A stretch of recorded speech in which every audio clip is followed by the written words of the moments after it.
ನಮಸ್ಕಾರ ವೀಕ್ಷಕರೇ, ನಮ್ಮ ಹೊಂಗಿರಣ ಯೂಟ್ಯೂಬ್ ಚಾನೆಲ್ಗೆ ಮತ್ತೊಮ್ಮೆ ಆತ್ಮೀಯ ಸ್ವಾಗತ. ಮದುವೆಯಾದ ಕೆಲವು ದಿನಗಳ ನಂತರ ನನ್ನ ಮಗಳ ಫೋನ್ ಬಂದಿತ್ತು. ಅತ್ತೆ ಮನೆಯವರು ನನಗೆ ತುಂಬಾ ಹೊಡೆಯುತ್ತಾರೆ, ನಾನು ಇಲ್ಲಿರಲಾರೆ, ಅಪ್ಪನಿಗೆ ನನ್ನನ್ನು ಇಲ್ಲಿಂದ ಕರೆದುಕೊಂಡು ಹೋಗಲು ಹೇಳಿ ಎಂದು. ಇದನ್ನು ಕೇಳಿ ನಾನು ತುಂಬಾ ಆತಂಕಕ್ಕೊಳಗಾದೆ.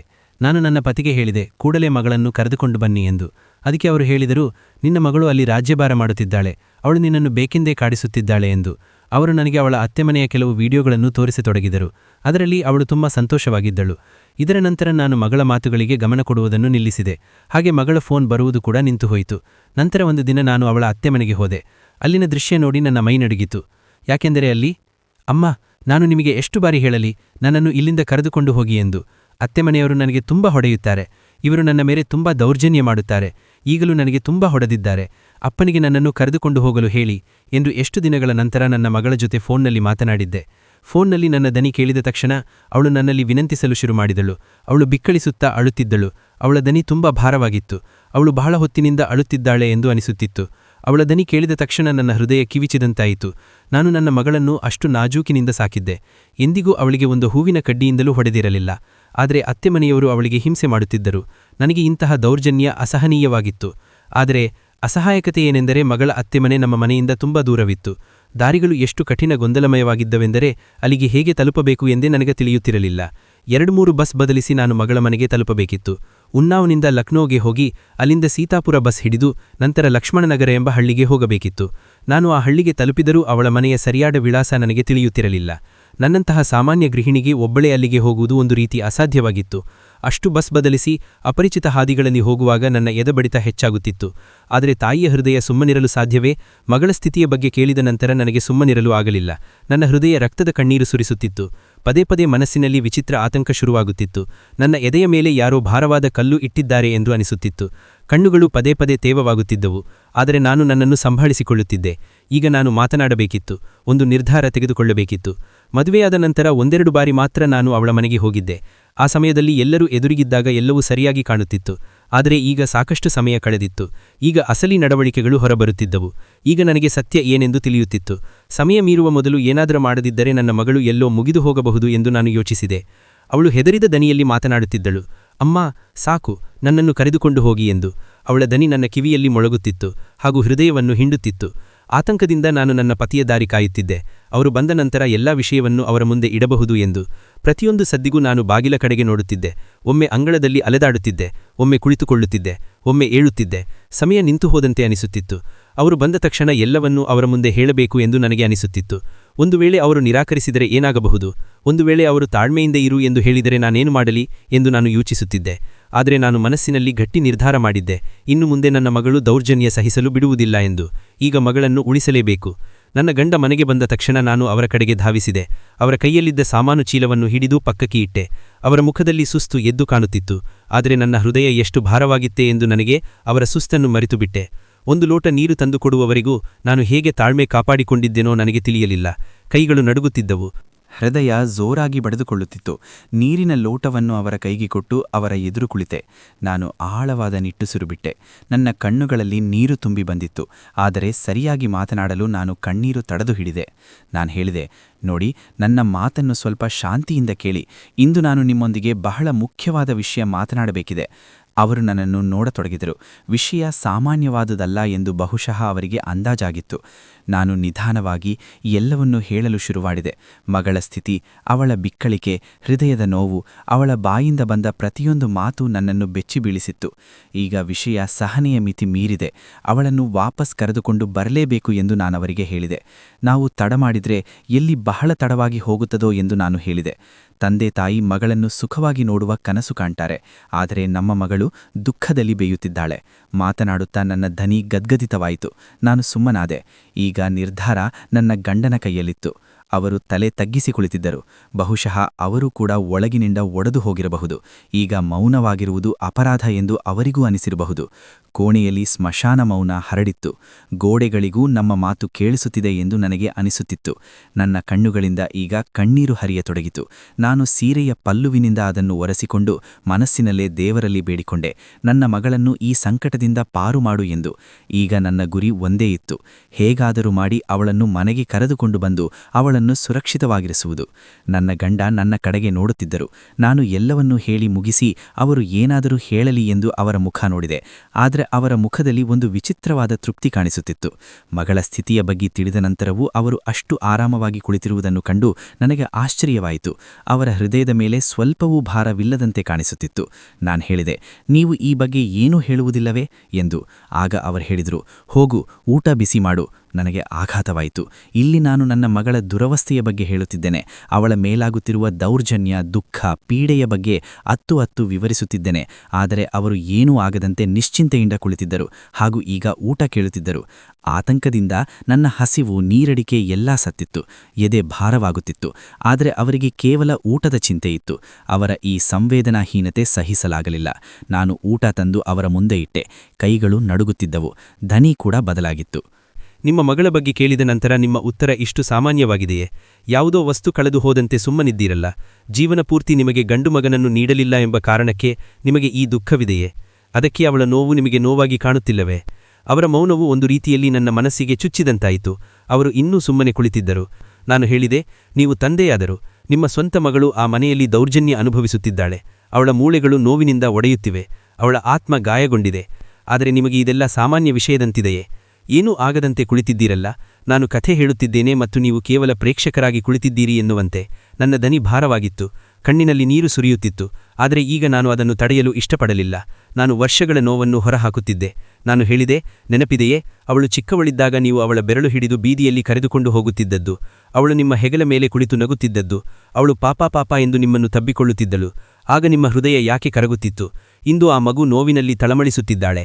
ಆದರೆ ನಿಮ್ಮ ಹೃದಯದ ಮೇಲೆ ಕಿಂಚಿತ್ತೂ ಪರಿಣಾಮ ಬೀರುತ್ತಿಲ್ಲವೇ? ಮಗಳು ಚಿಕ್ಕವಳಿದ್ದಾಗ ಮಾತ್ರ ಪ್ರೀತಿಯೇ? ದೊಡ್ಡವಳಾದ ತಕ್ಷಣ ಅವಳ ನೋವು ವ್ಯರ್ಥವೇ? ನಾನು ನನಗೆ ಹಾಗೂ ಅವರಿಗೂ ಈ ಪ್ರಶ್ನೆಯನ್ನು ಕೇಳುತ್ತಿದ್ದೆ. ಕೋಣೆಯ ಗೋಡೆಗಳು ನನ್ನ ದನಿಯನ್ನು ಕೇಳುತ್ತಿದ್ದವು. ನಾನು ಹೇಳಿದೆ, ನಾವು ಇಂದು ಸುಮ್ಮನಿದ್ದರೆ ಈ ಮೌನವೇ ನಮಗೆ ಪಾಪವಾಗುತ್ತದೆ. ನಮ್ಮ ಮಗಳು ಅಲ್ಲಿ ಒಬ್ಬಳೇ ಇದ್ದಾಳೆ. ಅವಳಿಗೆ ಪ್ರತಿದಿನ ಹೊಡೆಯುತ್ತಾರೆ, ಅಪಮಾನ ಮಾಡುತ್ತಾರೆ. ಹೃದಯದಲ್ಲಿ ಗಾಯಗಳಾಗಿವೆ. ಅವಳು ನಮಗೆ ಕೂಕಿ ಕರೆಯುತ್ತಿದ್ದಾಳೆ, ಆದರೆ ನಾವೇನೂ ಮಾಡುತ್ತಿಲ್ಲ. ನಾನು ಹೇಳುತ್ತಲೇ ಹೋದೆ, ಇನ್ನು ಸಹಿಸಲು ಸಾಧ್ಯವಿಲ್ಲ ಎಂದು.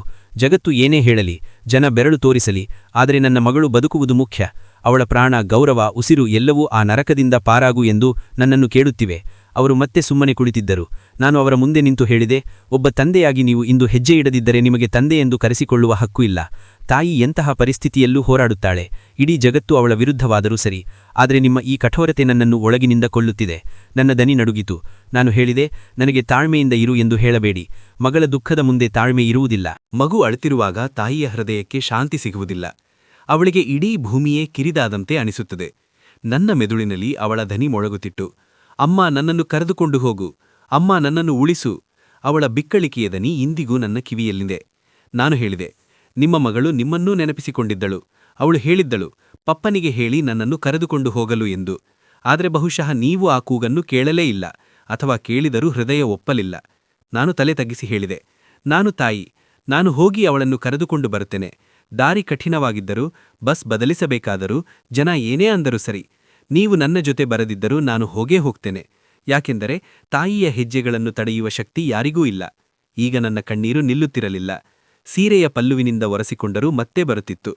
ಯಾರೊಂದಿಗೆ ನಾನು ಜೀವನ ಕಳೆದಿದ್ದೇನೋ, ಸುಖ ದುಃಖ ಹಂಚಿಕೊಂಡಿದ್ದೇನೋ, ಆ ವ್ಯಕ್ತಿ ಇಂದು ನಮ್ಮ ರಕ್ತದ ಸಂಬಂಧ ಕೂಗುತ್ತಿರುವಾಗ ಕಲ್ಲಾಗಿ ಕುಳಿತಿದ್ದಾರಲ್ಲ ಎಂದು ನನಗೆ ಅನಿಸಿತು.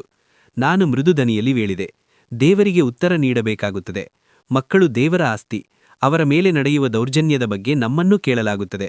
ಆ ಸಮಯದಲ್ಲಿ ನಾನು ಕೇವಲ ಒಬ್ಬ ತಾಯಿಯಲ್ಲ, ಗಾಯಗೊಂಡ ಹೃದಯವಾಗಿದ್ದೆ. ಕೋಣೆಯಲ್ಲಿ ತಣ್ಣನೆಯ ಮೌನ ಹರಡಿತ್ತು. ಹೊರಗೆ ಸಂಜೆ ಕವಿಯುತ್ತಿತ್ತು ಮತ್ತು ನನ್ನ ಹೃದಯದಲ್ಲಿ ಕತ್ತಲೆ ದಟ್ಟವಾಗುತ್ತಿತ್ತು. ಆದರೆ ಆ ಕತ್ತಲೆಯಲ್ಲಿ ಒಂದು ಸಂಕಲ್ಪ ಕೂಡ ಮೂಡುತ್ತಿತ್ತು. ನಾನು ಮನಸ್ಸಿನಲ್ಲಿ ನಿರ್ಧರಿಸಿದೆ, ಇನ್ನು ಮಗಳನ್ನು ಒಬ್ಬಳೇ ಬಿಡುವುದಿಲ್ಲ ಎಂದು.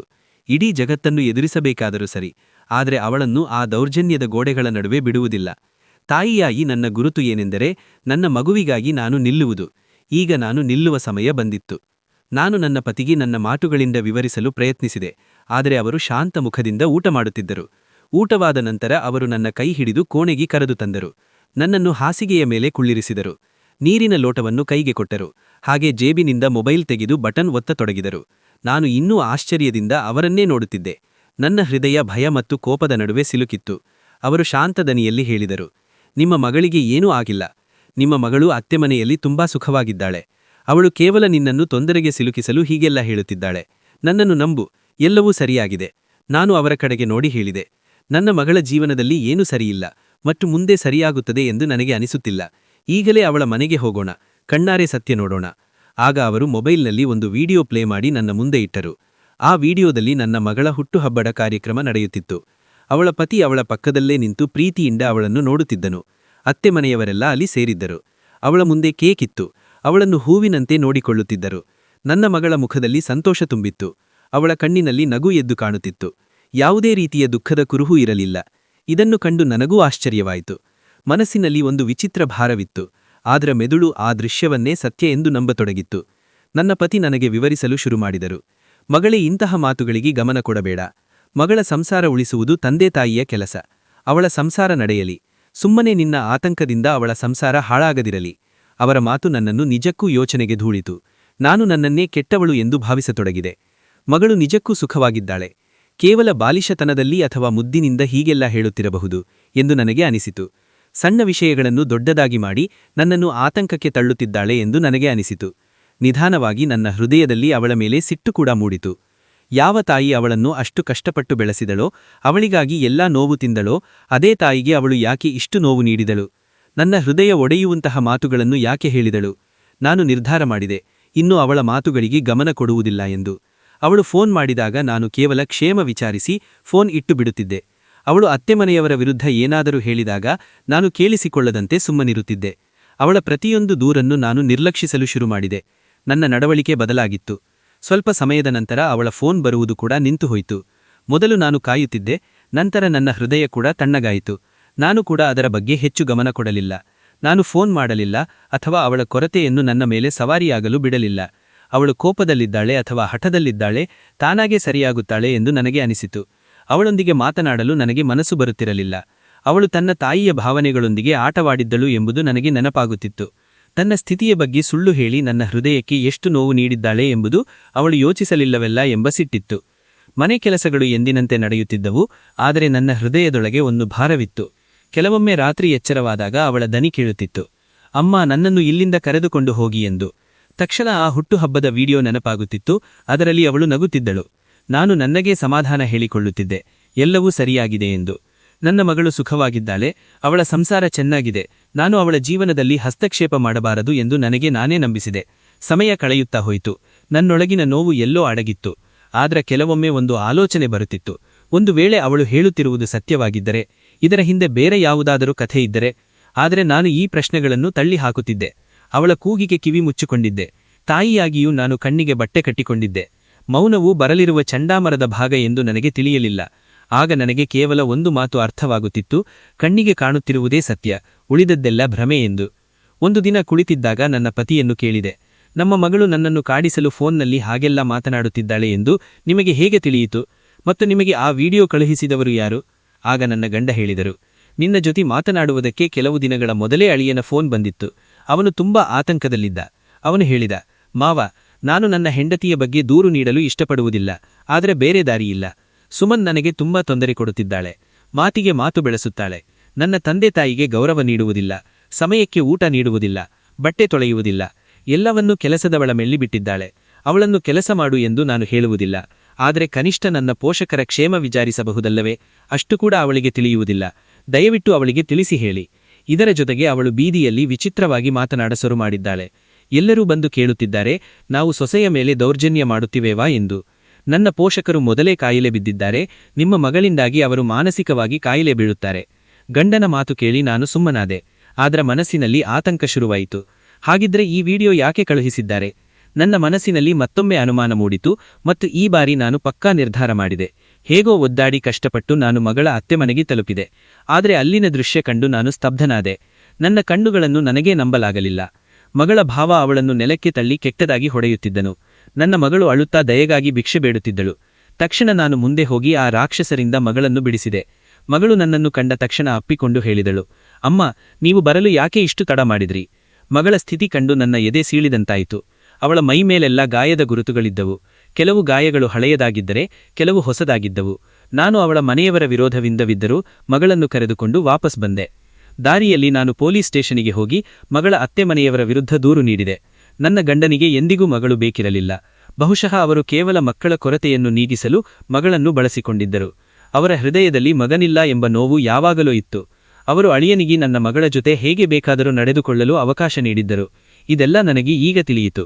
ಎಲ್ಲ ಕಾನೂನು ಪ್ರಕ್ರಿಯೆ ಮುಗಿದ ನಂತರ ಮನೆಗೆ ಬಂದು ಪತಿಗೆ ತಿಳಿಸಿದೆ, ನಾನು ಇದೆಲ್ಲ ಮಾಡಿದ್ದೇನೆ ಎಂದು. ನನ್ನ ಪತಿ ತಲೆ ಮೇಲೆ ಕೈ ಹೊತ್ತು ಕುಳಿತರು. ಆದರೆ ನಾನು ಅವರನ್ನು ಒಂದು ಶಬ್ದವೂ ಮಾತನಾಡದಂತೆ ತಡೆದೆ ಮತ್ತು ಪತಿ ಜೊತೆಗಿನ ಎಲ್ಲಾ ಸಂಬಂಧವನ್ನು ಕಡಿದುಕೊಂಡು ನನ್ನ ಮಗಳೊಂದಿಗೆ ಇರಲು ಶುರು ಮಾಡಿದೆ. ಹೆಣ್ಣು ಮಕ್ಕಳು ಹೊರೆಯಲ್ಲ, ಅವರು ಗೌರವ. ಈ ಗೌರವವನ್ನು ಎಂದಿಗೂ ಒಡೆಯಲು ಬಿಡಬೇಡಿ. ಇಲ್ಲವಿದ್ದರೆ ನಿಮ್ಮ ಹೆಣ್ಣು ಮಕ್ಕಳು ತಾವೇ ಒಡೆದು ಹೋಗುತ್ತಾರೆ. ಹೆಣ್ಣು ಮಕ್ಕಳು ದೇವರ ಕೊಡುಗೆ ಮತ್ತು ಆಶೀರ್ವಾದ. ಯಾರು ಹೆಣ್ಣು ಮಕ್ಕಳ ಅಸ್ತಿತ್ವವನ್ನು ಒಪ್ಪಿಕೊಳ್ಳುವುದಿಲ್ಲವೋ ಅವರು ದೇವರ ವರವನ್ನು ಅಪಮಾನಿಸಿದಂತೆ. ಅವರು ತಮ್ಮ ಜೀವನದ ಕೊನೆಯ ದಿನಗಳಲ್ಲಿ ಒಂಟಿಯಾಗುತ್ತಾರೆ.